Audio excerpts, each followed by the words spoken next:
Hello friends, तर आळूची पानं घेतलेली मोठी मोठी होती आणि त्याला दोन तुकडे केले. तर एक ते एवढं मोठं होतं, त्याला तर 3 तुकडे करून मला करायला लागलं. तर हा मोठा पान आहे सर्वात. तर छानपैकी आळूवडे केलेले आणि खायला खूप टेस्टी टेस्टी लागली मला. तर तुम्ही काय काय घालतात आळूवड्यामध्ये नक्की सांगा मला. तर तीळ टाकलेले,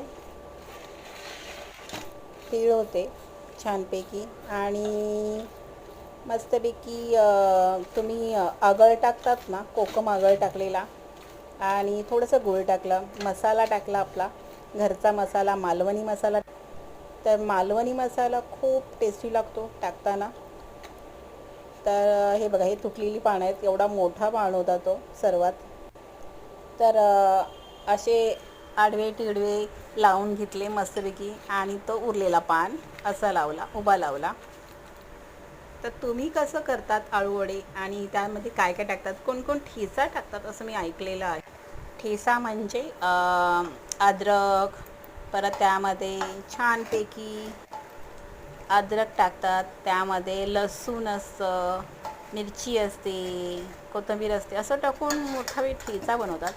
ठेचा म्हणजे फक्त नुसतं अद्रक हे फक्त मिरची आणि लसूणचा ठेचा नाही, हे सगळं एकदम सगळं टाकतात. जरा वेगळं काय करण्याची कोशिश करतात आळूवडे.